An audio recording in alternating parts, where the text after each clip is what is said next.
Bienvenidos a nuestro curso virtual de Historia del Perú para el segundo grado de secundaria. Les saluda el profesor Andy Ortiz Tomasto. Recuerda que la consigna de esta semana es: demuestro mi amistad compartiendo mis conocimientos. El día de hoy vamos a seguir conversando sobre la resistencia andina. Recuerda, la semana pasada vimos un video sobre la resistencia andina en el aspecto militar, pues hablamos de los incas de Vilcabamba, pasando por Manco Inca, Zairi Tupac, Tito Cusi Yupanqui y finalmente Tupac Amaru.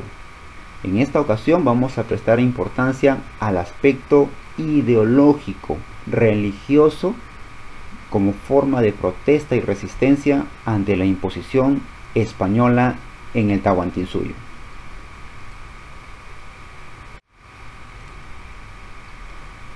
Primero tenemos que conocer una palabrita clave: el sincretismo religioso. Se habla de sincretismo religioso cuando ocurre una mezcla de culturas religiosas en la cual una religión no se ha podido imponer sobre la otra, sino que se han terminado juntando.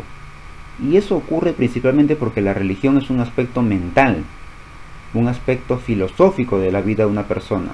Por lo tanto, los factores mentales son muy difíciles de cambiar, muy difíciles de modificar, de moldear, de imponer. Y los españoles no pudieron. Vamos a observar solo un caso y ya tú puedes generalizar y dar otros ejemplos. A ver, estemos atentos, mira. Acá tenemos una actividad normal en la vida de los campesinos del Tahuantinsuyo, que era la adoración a los apus, a los cerros. Esto forma parte de la religión andina. Por otro lado, tenemos las actividades en la Iglesia Católica, cuando se venera, por ejemplo, la imagen de la cruz, en honor a que Jesús murió por nosotros para salvarnos del pecado en una cruz. Este es típico de la religión traída por los españoles, específicamente del catolicismo, ¿no? Los españoles intentaron que los indígenas dejen de adorar a los apus y que ahora adoren o veneren la cruz. Pero eso no ocurrió, porque como te había anticipado, el factor mental es muy difícil de cambiar.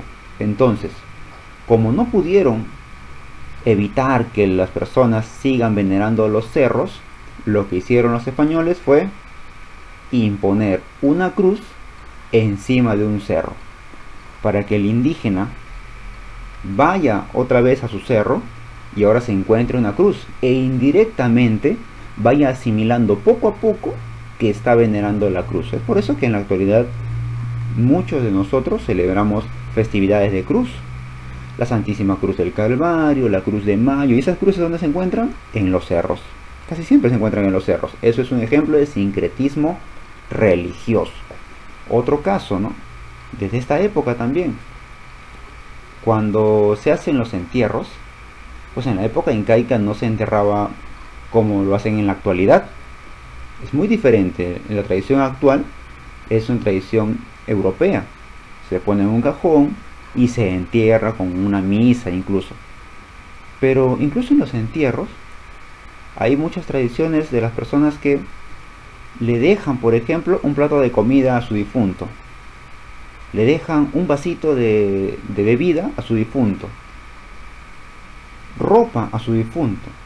¿Y eso de dónde ocurre? Eso no ocurría en la Europa de esta época, no, eso ocurría en la religión andina, porque acá en el Tahuantinsuyo se veneraba a los malquis, que son las momias, y a la momia se le enterraba pues con su comida, con sus vasijas, con su ropa, sus utensilios.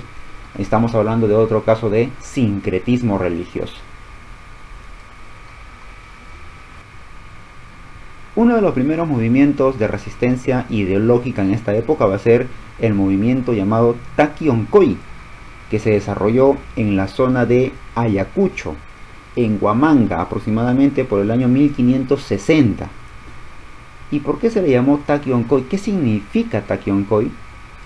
Takion-koi significa el canto enfermo o enfermedad del canto, otros lo traducen como enfermedad del baile.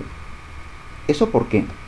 Porque los participantes de este movimiento bebían unos brebajes alucinógenos que incluso los hacían convulsionar y entrar en una etapa de trance. Por eso es que este movimiento es denominado así, Takion-koi, la enfermedad del canto o el canto enfermo. ¿Y qué planteaba este movimiento liderado por Juan Chocne? Bueno, primero, el rechazo al cristianismo europeo. Date cuenta que esta vez no estamos hablando de aspectos militares. Va a haber de repente ciertas rencillas, pero no es una campaña militar como la de Manco Inca, no. Es más ligado al aspecto religioso. Rechazan el cristianismo impuesto por los europeos porque no lo entienden. Los indígenas no entienden esa religión que están tratando de enseñarle. Para ellos sus dioses se encuentran en la naturaleza. El dios Inti, que es el sol, la diosa Quilla, que es la luna, Coyur, que son las estrellas, la Pachamama, que es la madre tierra, la Mamacocha, que son los ríos, los lagos, y Yapa, que es el dios del trueno, Pachacama, que es el dios de los temblores. Está en la naturaleza, pero vienen los españoles y le dicen: tú crees en Jehová. ¿Dónde está Jehová? Bueno, es omnipresente, omnipotente, no lo puedes ver. Y los indígenas no van a entender, no entienden. Es por eso que tienen cierto rechazo y quieren resurgir, quieren volver a vivir como se vivía en el Tahuantinsuyo en el aspecto religioso. Por eso plantea Juan Chocne la revaloración de las huacas, los lugares sagrados, la destrucción de íconos cristianos, sobre todo las cruces. Van a empezar a destruir esas cruces que para ellos no tienen significado, no tiene importancia para los indígenas. Esa es una religión traída desde Europa y no se puede aplicar acá de manera instantánea. La religión va cambiando poco a poco con el paso de los años, ¿no? Además plantea el castigo y la expulsión de los españoles. ¿Por qué? Porque están cometiendo actos muy crueles acá en América y ellos se dan cuenta. Entonces plantea, ¿no? Y surge un texto que en la actualidad ya ha sido descartado, pero en su época, en su momento, tuvo mucho valor. Es un texto en el cual se narra que Huiracocha resurgirá, renacerá y se enfrentará cara a cara con Jehová y lo vencerá, porque Jehová, dice, está auspiciando que estos españoles sean malos, agresivos, violentos, golpeen, insulten, humillen. Por eso Huiracocha renacerá, resurgirá, vencerá a Jehová y se instaurará un nuevo Pachacuti, dicen ellos, un nuevo ciclo, no Pachacútec el Inca, sino Pachacuti, un ciclo nuevo de bonanza, de prosperidad, de felicidad. Por eso se le llama a este nuevo Pachacuti el paraíso andino. Y date cuenta, acá también hay otro sincretismo. Si dice paraíso, en la religión indígena no había paraíso. Eso lo han aprendido de la religión traída por los españoles. Y este movimiento tiene un legado hasta la actualidad. Ahora vamos a conocerlo.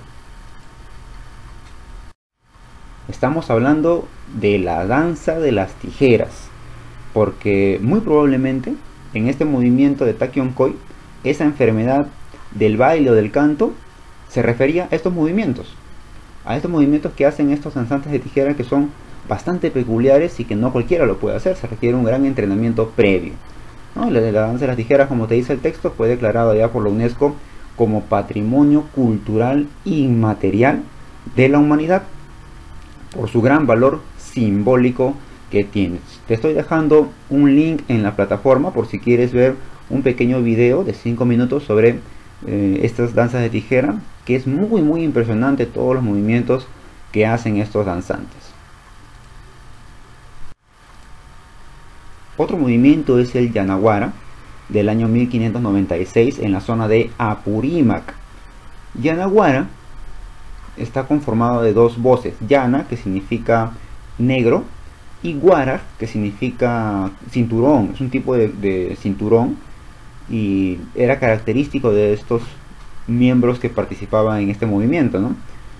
También, al igual que el Takion-koi, plantea la revaloración de las huacas volver al culto andino que se tenía antes de la llegada de los españoles, destruyen las cruces e instauran ídolos de piedra, porque la religión del Tahuantinsuyo era idólatra, tenía ídolos. Cuando Pizarro llega a Lima, encuentra el ídolo de Pachacamac, un ídolo de madera. Ahí estaba su dios. En la religión del Tahuantinsuyo tenían ídolos. Y bueno, Pizarro de un espadazo lo destruye. Pero en este movimiento se vuelven a instaurar esos ídolos ahora de piedra, ¿no? Lamentablemente este movimiento va a ser traicionado por algunos españoles que conocían su localidad, habían sido bien recibidos, pero los van a traicionar, van a ser capturados y desaparecerá este movimiento. Exigía lo mismo que el Takion-Koy, pero no tuvo tanta influencia. Y por último, el mito del Incarri, que significa el Inca Rey. Y acá tenemos otro sincretismo. El Tahuantinsuyo no conocía de reyes. El Tahuantinsuyo conocía de incas. El inca era el gobernante, no el rey. ¿De dónde surge el término rey? De España. En España hay reyes. Y acá se habla del Inca Rey, el Incate. Otro sincretismo. Esto se da en el año 1572 en la zona del Cusco y tiene su origen en la decapitación del último inca de Vilcabamba, que es Tupac Amaru I, ¿no? La ideología de esta época decía que como ha sido decapitado, en algún momento, dicen, la cabeza del Inca se volverá a unir con su cuerpo y resurgirá.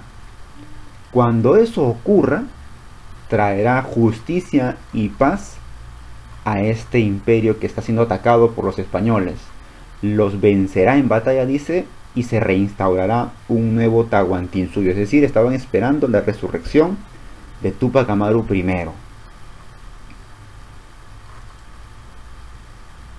Cuando Tupac Amaru I resucite, se enfrentará a los españoles, dice, los va a derrotar y traerá un nuevo Tahuantinsuyo, un nuevo orden, tal como se conocía en la antigüedad, antes de la llegada de los españoles. Es tan importante este movimiento que hacia el siglo XVIII va a cobrar fuerza nuevamente. Y ya lo vamos a ver qué pasó en el siglo XVIII, más adelante todavía. Y por último, cómo reaccionaron los españoles ante esta resistencia religiosa que mostraban los indígenas con la extirpación de idolatrías. Eso quiere decir la destrucción de los diferentes dioses e ídolos andinos. Así también quemaron las momias que se llamaban malquis. ¿Por qué quemaron estas momias? Porque los indígenas tenían la tradición, y era normal para ellos, de venerar a su momia paseándola por diferentes lugares. Pero los españoles interfieren en eso, queman las momias y va cortándole fuertemente sus creencias a los indígenas. Todo esto contó con el apoyo del cronista Guamán Poma de Ayala, que en realidad tuvo muchos aportes. Tal vez este es un aspecto negativo, pero se conoce mucho del imperio del Tahuantinsuyo gracias a los dibujos que él deja en su obra Nueva Crónica y Buen Gobierno. Acá por ejemplo vemos un dibujo de cómo se pasea a una momia, a un malqui. Y para los indígenas no se aplicó el Tribunal de la Santa Inquisición, eso hay que tenerlo claro, porque este tribunal solamente se aplica para personas que, conociendo la religión católica, son herejes y profesan otra religión. En cambio los indígenas no conocían esta religión. Es más, había un debate sobre qué era el indígena, un animal, un niño, un ser humano. ¿Qué era el indígena? Entonces no se podía aplicar el Tribunal de la Santa Inquisición para estos indígenas, felizmente. Si no, hubieran muerto muchos más todavía. Primera pregunta de nuestra autoevaluación nos dice: ¿en qué región del Perú inició el movimiento de resistencia llamado Takion-Koy? ¿En Ayacucho, en Cusco o en Apurímac? Recuerda, Apurímac el movimiento Yanaguara, los cinturones negros. En el Cusco surge el mito del Incarri y es en Ayacucho donde inicia el movimiento de Takion-Koy.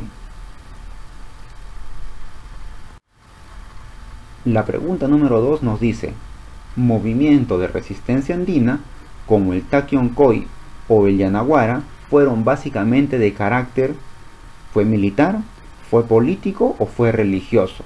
Si te habla de restaurar las huacas, rechazar el cristianismo, destruir las cruces, te está hablando del aspecto netamente religioso.